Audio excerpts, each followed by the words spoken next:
Well, hello guys. How is everybody doing today? Get this thing set up here. It is about 3 o'clock Eastern Time on a, hey Fender Guru, that didn't take you too long to jump in. It's about 3 o'clock on a, oh Craig, thank you, on a Thursday afternoon. I just got back from downtown Boston. Ugh.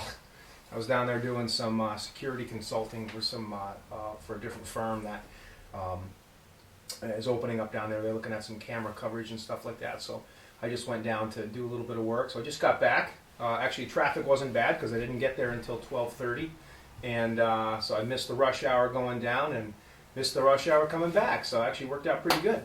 But I just thought we would jump on today for a couple of minutes and do a quick update on a couple of new pieces of gear that I picked up. And I'm not much for unboxings, but do a little unboxing here, something that came in that I think some of you guys might really enjoy. And it's going to take me a little while to figure out how it works, but I got kind of the skinny on it, and we'll go over that in a little bit. But we'll just give it a couple of seconds for a couple more people to jump in, and then we'll do just a quick short hangout. I'm not going to do any playing today or anything like that because I'm not plugged in or anything, but we will show some new gear, and we'll just show a couple of updates that we've done. Some of you guys already know some of the stuff, but I've tweaked a couple things since then. So, Clayton James, how do you know it's a pedal? You're actually right. Well, technically it's not a pedal. It's more of a, well, we'll get into it in a minute. It's kind of like a pedal. Actually, it is a pedal, but we'll get into it in a few minutes and I'll explain to you what it's all about. So, anyways, just hate the Keeley EVH Ray Dorado pedal I have in 2 days. You just hate the, oh, you're trying to say bot? Okay, just bot. No, it's not a wah. We already have a wah. But we'll go through some stuff. So, you guys remember the other day, or last week, hi Barney, when I was down, yeah, I know, that's what you meant to say, Craig. When I was down out with Dave, we found this nice gem, which is a red flame top PV Wolfgang. I really, this is a PV Wolfgang that I've always wanted. I've always wanted a red one. And I kind of tricked it out to be more like Ed's prototype that he used in the Balance Tour, for the tail end of the Balance Tour. There's some stuff with him, some pictures of him promoting the guitar, one of the first ones. And Ed's guitar actually was a quilt top. It wasn't a flame, but it looked very similar to this, other than the quilt top. And it did not have EVH Wolfgang. It just said PV. Just said a PV. They hadn't printed the EVH Wolfgang yet, because it was just a prototype guitar. What's up, Johnny? How you doing? So anyways, I picked this up, as you guys saw, and I had it down at Dave's, and we did some things to it, and I did a couple more additions to it when I got home, and boy, I'm going to tell you, this thing rips. It's absolutely incredible. I love it. I'm actually going to lower the camera just a little bit so we can see a couple more things. There we go. So, I'm going to raise it. Just ate a cheesesteak. Nice, I love cheesesteak. So, gosh, why is this thing doing that? Come on. Sometimes iPads are a royal pain. There we go. Okay, so a couple things that we did down at Dave's is we intonated it. I clipped the tone knob, so the tone knob no longer works because I never use tone knob. I think they're useless. They were basically just put on this guitar against Eddie's wishes because something Hartley wanted to. Whoops, sorry about that. Looks like my cat almost knocked over the the iPad. Hold on one sec. I got to readjust this. Damn cat. She's also the one that destroyed my brand new EVH Wolf. When I got it a couple years ago, and then I had to turn it into a tour relic. If you guys remember that. She knocked my Shark guitar over. Let's see. There we go. Alright, so we're back in action. So, the tone knob is something that Ed really never used. So I think it was put on there more or less for aesthetics, so to speak. And it's pretty much been on his guitars ever since. It's kind of been just a way that things have always been ever since then. So I clipped the tone knob. I removed the two springs, the finger spring and the plate off the back of the Floyd. So the Floyd sits a little bit lower. And you can tell I got a really nice low action on it. What else did we do? That was pretty much everything that we did down at Dave's, except I did purchase the PV Wolfgang. These are the Wolfgang stickers that Ed used. They basically come right from Office Max. All right. Yeah, I know, the damn cat. She knocks everything over. So I put these on. That came out pretty cool. I like that. We put a black detuner on it because that's what Ed had on his. And let's see, what else? When I got home, well, actually I redid it, but when I got home I painted the scoop red so it matches the body, because that's what Ed's was. And it's basically a translucent paint. All right. And then I also added the yellow Ernie ball picks with the duct tape on the bottom, because that's kind of how Ed's was. And last but not least, I dipped the eyelets in the plasti dip, and you can tell they are the real deal ones with the weld, and they have the set screw. So I did that because this is right around when Eddie started dipping these things. So this guitar, I mean, amazing. Oh, and one other thing, Eddie's actually had a 0 on the headstock and a 0 on the body. So we added that, and that's something I didn't really know too much about. In his original Music Man, the amber one, had a 1. I think he probably had 0 on this one because it was probably a prototype. So it wasn't his number 1 yet.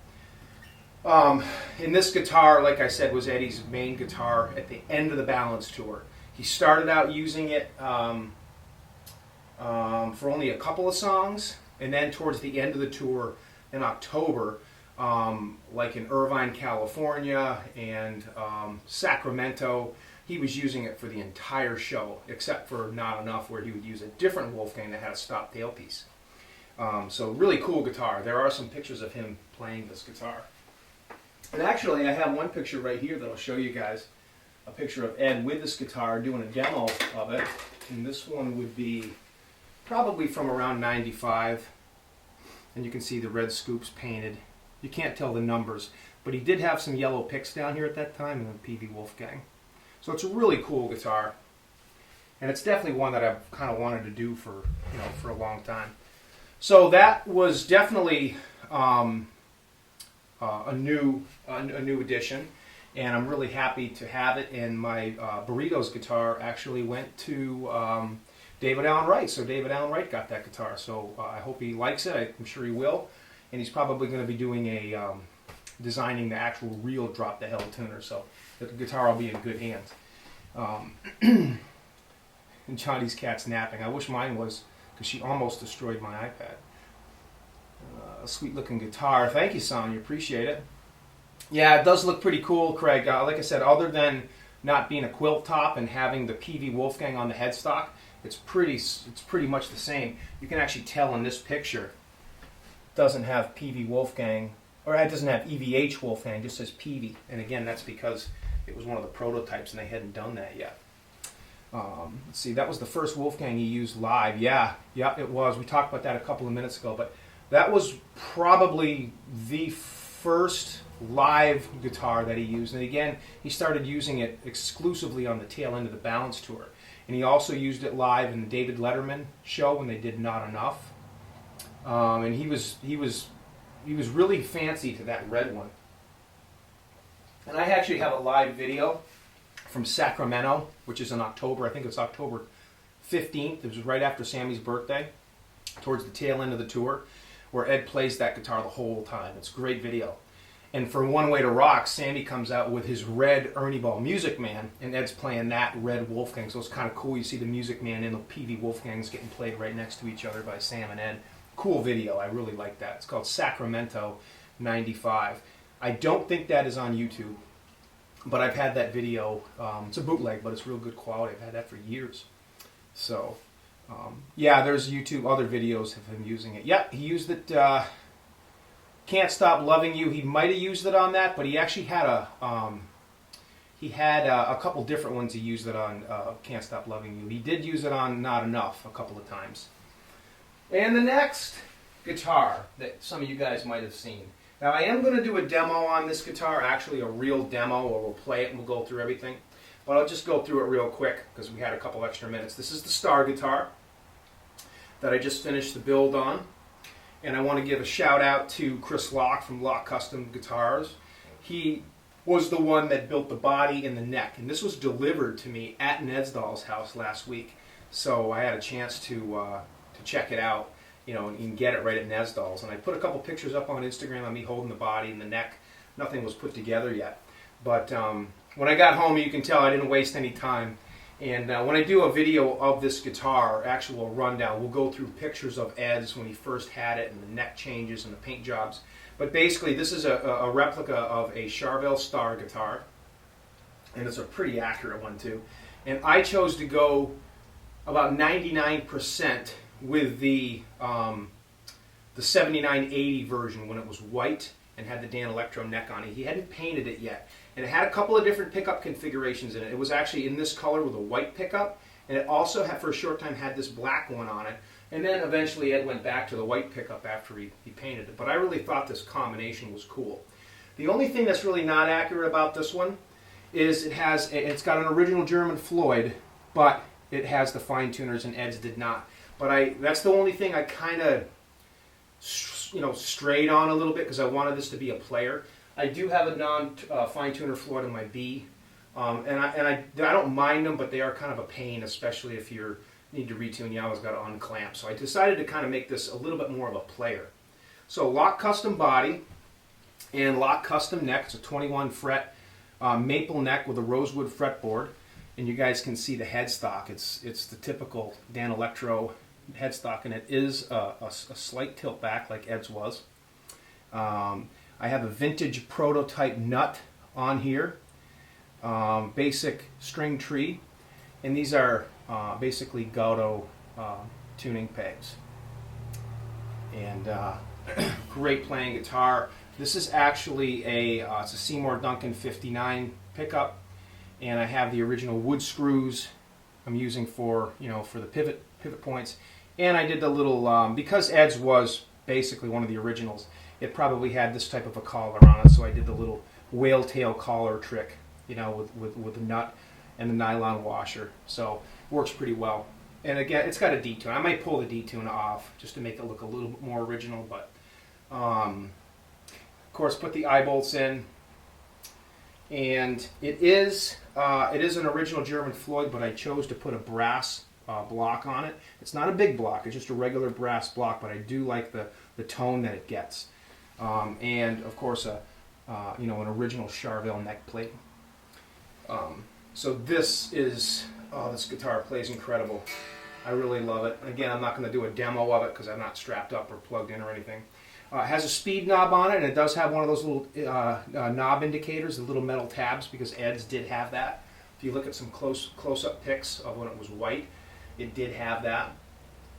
And the hole right here is, at one point, Ed had a little pole sticking out, and what it was to do was keep the bar from swinging around in circles. It was like a bar stop. And then he ended up pulling it off because he went with a Floyd Rose. I think the reason that he used it, because at the time he did not have a Floyd on it yet. He actually had a vintage Fender type bridge on it, where if the bar swung, it would just unscrew and then it would fall on the ground. So obviously Floyd corrected that when you could lock them in place or tighten the knot so then it wouldn't unturn if you put a lock nut on the back. So we ended up pulling this thing off, but that's what that hole was. So cool guitar. I will do a demo on that. But let's just look at a couple questions here for a second.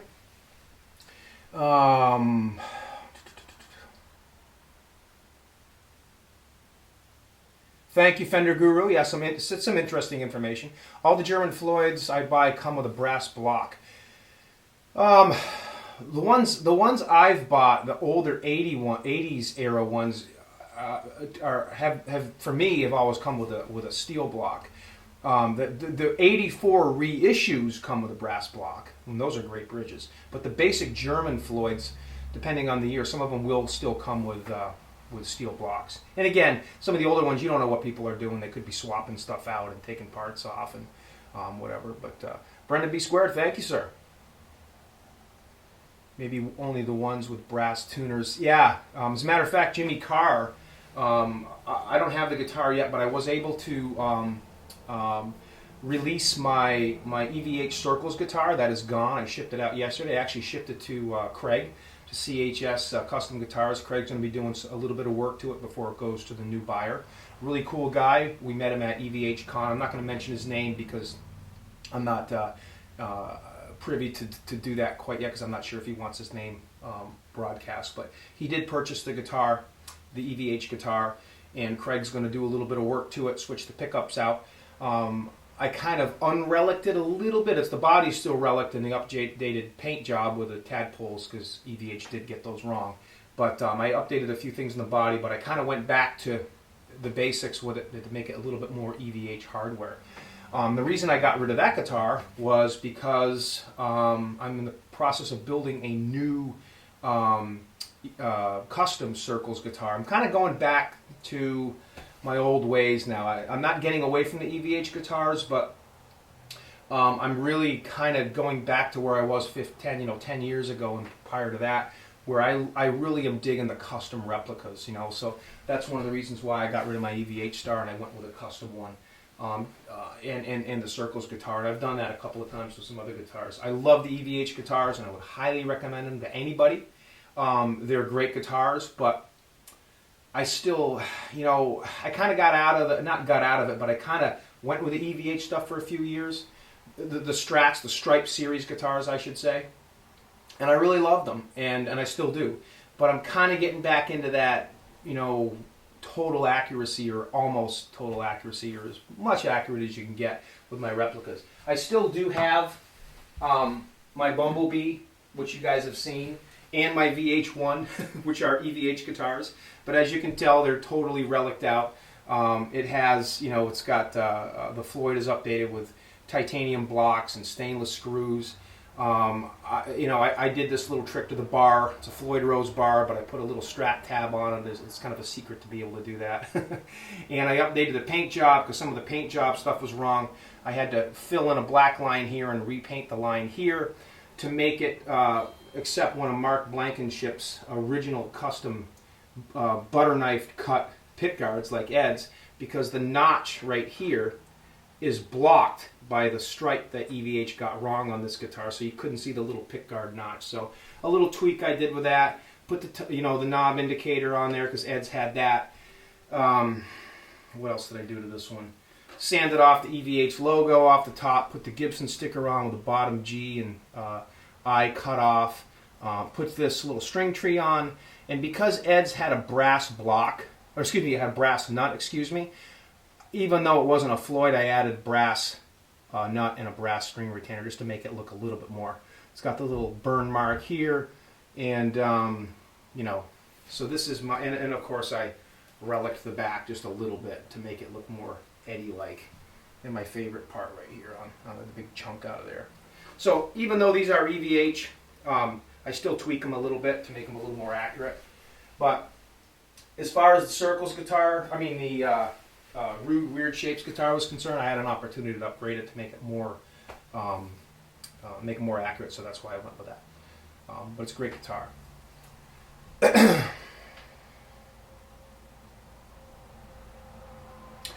Am I keeping it white? I imagine you're talking about the Star. I'm going to keep it white for a while. Yeah, I built a custom Star guitar back about 10 years ago, and I got rid of it, and I regret getting rid of it.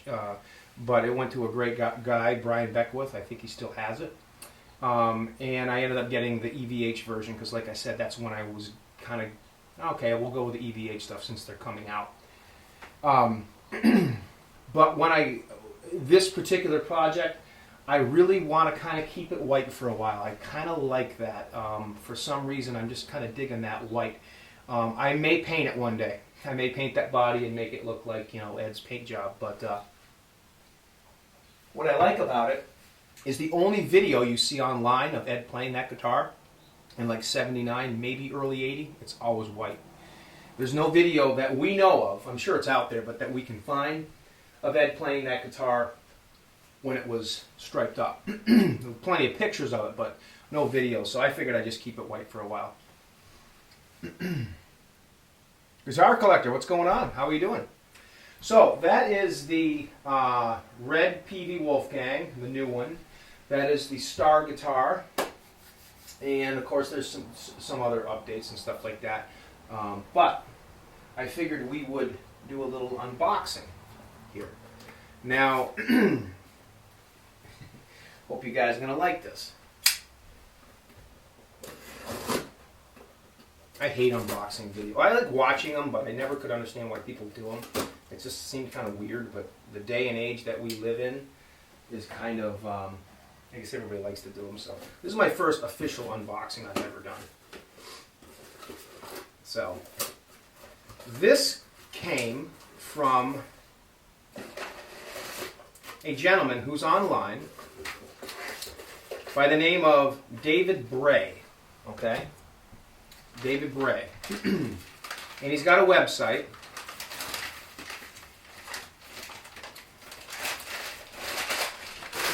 Oh man, it's not even what I ordered. No, I'm joking. Wouldn't that be great? You do one unboxing and it's not even what you wanted.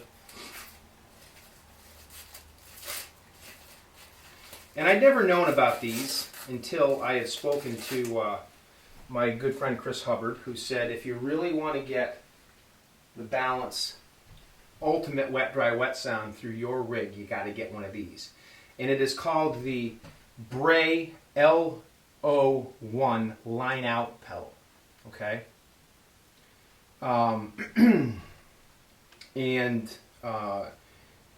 What does it do? Well, I never knew anything about these pedals or these boxes.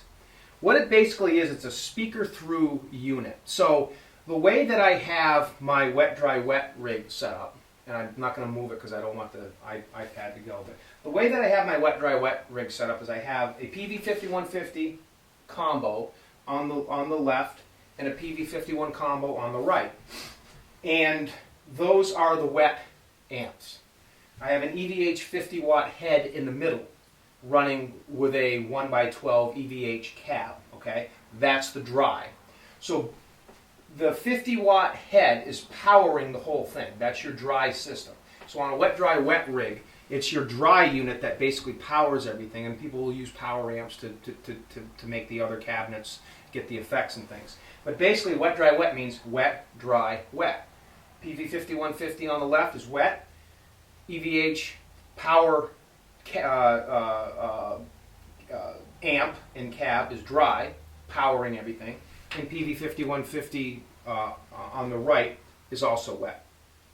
So basically what it is the way that I've had it set up was I didn't need a power amp because both of the PV combos are amps, so that's where your power is coming from. So essentially what we did, and the only way I was able to figure this out was through people like Craig and Chris, who told me how to set this up and help me with it. Essentially what you do is, it's kind of unfortunate because the PV5150 combos really aren't being utilized to their potential. They get loud, but you're not allowing the distortion really to come in on them, because those are basically, you have them run clean. And the reason you run them clean is because you're getting your distortion from the 50 watt head. So what happens is, before, we ran in line with the amp, the flanger, the wah pedal, the super octave, the flanger, the phase 90, and then the noise gate. And those all ran in line with the amp. So out of my guitar, it would go through those in line and then directly into the amp, because those sound better going directly into the amp. Running through the effects loop of the head, okay, basically what we would do is we would run the Eventide time factor, and the EVH chorus is what I'm using now. I mean, the PS6 harmonizer is the same thing. It's basically, you could do either one of them. I'm running the EVH right now just to try that, but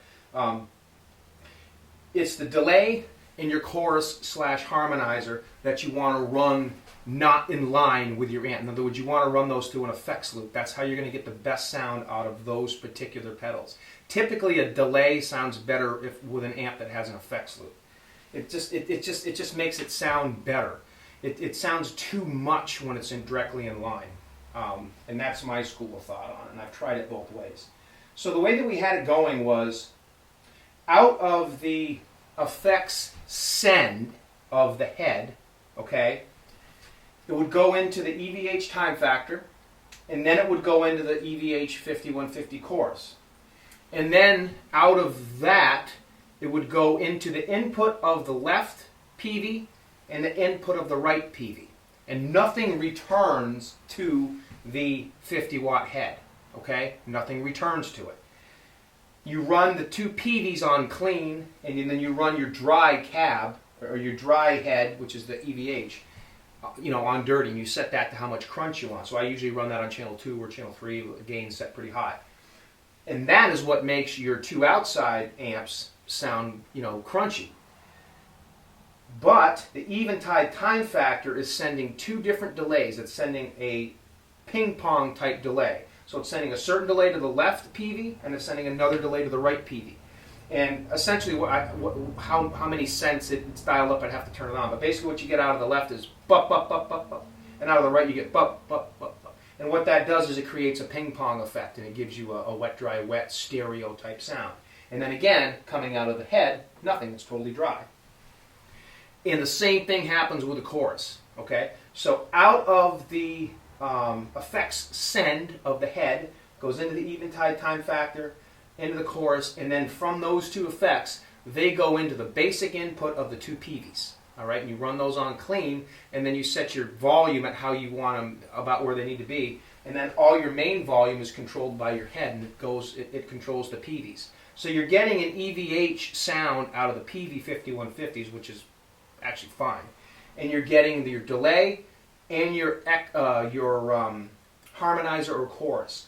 And that is what a wet, dry, wet system basically is like, okay? So that's how I've been running it all this time. Now, and I'm avoiding the questions for a minute because I don't want to get sidetracked, so bear with me, guys. I will get to your questions. So Chris called me about, a few weeks ago, a month ago, and he goes, hey, you really need to do what he's doing. Now, he's doing it a little different because he's running a power amp and things like that. When you run those effects out of your effects loop, okay, what's happening is you're not giving the head, you're not letting the head use its power amps and the preamps, okay? It's not utilizing both because it's coming out of the effects loop, all right? So it's minimizing a little bit. It still works and it sounds good, but this unit right here, okay, this unit alleviates your effects loop, okay? So what this is, and I don't know quite how to use it yet. I know how to hook it up, but I'll need to adjust the level to figure this out. Now, I unplug everything from the effects loop, all right? Now, out of the head, okay, it goes to this box, and then from this box, it goes to the, I wish Hubbard was here to correct me on this. I wish you were jumping in here. It goes in this box, and then from this box, it goes into the delay, and then in the chorus, and then goes into the two PVs, okay? So it basically is alleviating your effects loop, which is allowing that amp to utilize its power amps and its preamps. So I should get a better sound out of it, and that's what this pedal is for. It's basically a line out, and it allows your head, when you're running like a wet, dry, wet type setup, it allows you to alleviate your effects loop, so you can utilize those power amps and those preamp tubes coming out, so you're going to get a much more powerful sound. So I can't imagine how much more powerful this thing is going to sound than it already does, but it's apparently supposed to sound a lot better by alleviating that effects loop and using this and letting this run to both of those amps and the cab in the middle. So we'll see how that goes. So this is it. This is the David Bray line out LO1 box. And hopefully within the next couple of days we'll be hooking that up and see what happens. Now let's get into some questions.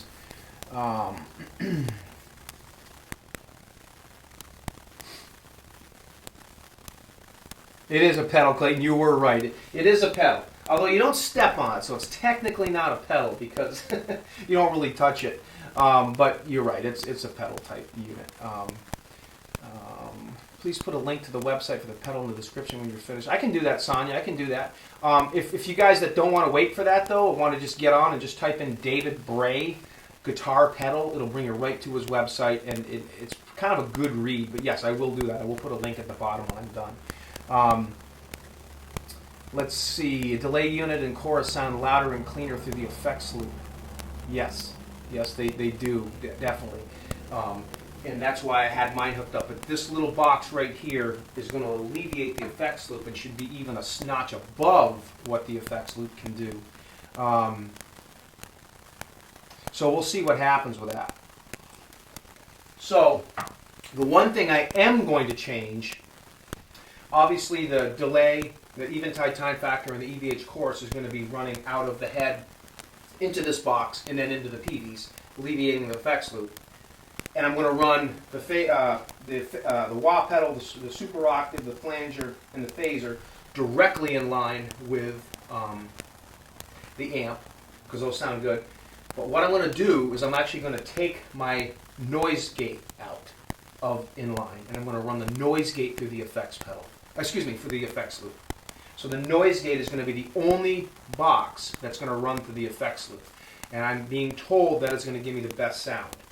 So that's the only thing that I'm going to also additionally do, is I am going to utilize the effects loop, but it's only going to be for the Boss NS2 noise gate. I thought about getting an MXR smart gate, and those are pretty cool. Maybe I will one day, but this little Boss noise gate is fine. So that's the deal. That's the new unit, the David Bray line out LO1 box, and we'll see how this works. But it's definitely something that I've seen recommended, and Hubbard told me, he said, you really need to do that. It's going to make this system sound a lot better. Again, not to keep repeating myself, but allowing those two effects to utilize the power amps and the preamps of that head. That's what's really going to allow those to run to their full potential. So that should sound a little bit better. So that's just something that we're going to try. And basically, that is pretty much what I had. Since we're right here, I'll just show you guys real quick. Just turn this camera around a little bit here. Okay. So here's what we're looking at. All right. Here is the PV 5150 combo on the left. So that's wet. That's got a delay and a harmonizer coming through it, or a chorus. There is my 50-watt head. Okay. And 1x12 cab, that's dry, so both of these are dry. So if I when I turn all these amps on, okay, and I don't have my effects, okay, on, these amps are on, but since their effects amps are coming out of the effects loop, okay, I don't get anything. I just get that dry signal, and that's what I like to really hear first, and then I'll add the effects later. So here is the right side PV 5150 combo, okay, and they're both, everything's got its own stripe pattern. And again, this has a separate delay, a different delay, I should say, and the chorus coming through it. So you're basically getting a delay, chorus, a different delay and chorus, and dry, and that's giving you that big ping pong sound effect. And again, in line, here's where I plug my guitar into. I got my EVH wah, my Boss Super Octave, my flanger, my phaser, the noise gate, which I will be moving, and through my effects loop right now, which is what this was going to alleviate with that David Bray unit, I have my eventide time factor, sending a separate delay to both of those, and my chorus. Okay? Now, down here, move this out of the way. Down here, you'll notice there's channel 1, 2, and 3, any effects. And what's this little box right here? Bank. Okay, it's got bank, DDLS, and cathedral. Okay, this is a box that goes directly to my Eventide time factor, okay? And I have 5 different presets set to this Eventide time factor. So bank 1 is a balance era sound, okay, with a cathedral delay. Bank 2 is like a present sound delay with cathedral. Bank 3, I believe, is like VH, David Lee Roth era VH1 type sound, and with the delay. And I think the other one, the last one I have is an atomic punk sound, and then also a Women in Love sound. So for the, for the clean harmonic type intro. So that's kind of what I got running right there on that. So that's what we got. So anybody have any questions on anything as far as the setup or anything? It'll be kind of an interesting ordeal to see what changes that little box makes. But I'm kind of excited to see how that works. So anyways, I just wanted to come on and show you guys that. And since we're doing the show and tell here, show you here. We got the Ernie Ball Music Man. And as you see, we have the green Music Man. Oh, and the drill. The red PV. The purple PV standard. And both of these guitars got some really cool bird's eye on them. The Sustainer 5150 Deluxe Tobacco Special. The Stealth USA, and the Tour Relic. And you guys have seen all the other Strike guitars that just go all around them. So that's basically what we got. And that's pretty much just kind of just a short little video I wanted to do today. And we will be doing another video soon, and I'll be addressing the sound and the setup of the Star guitar, and we'll go through everything and I'll show you guys what it sounds like. And I'll probably, if all goes well, I'll play through this rig right here, so we can make everything sound hopefully as good as we can. So anyways, with that being said, thanks for watching, guys. Again, this isn't a very long video, just a quick one, but I do appreciate you guys jumping in. I just want to, again, give a shout out to Johnny Bean, my friend Dave Nesdall, Eric, everyone else that's out there, Craig, the list just goes on and on and on. For all you guys that are friends of mine, I really appreciate your friendships, and I appreciate your advice and your help and everything. I really appreciate it. And I look forward to seeing you guys again. Jay, I mean, like I said, I know I'm missing some names and stuff, but I just want to say thank you to everybody who's doing these shows and also who's watching these shows, because you guys are the reason we do it. It makes it fun. So rock on, and we will see you soon.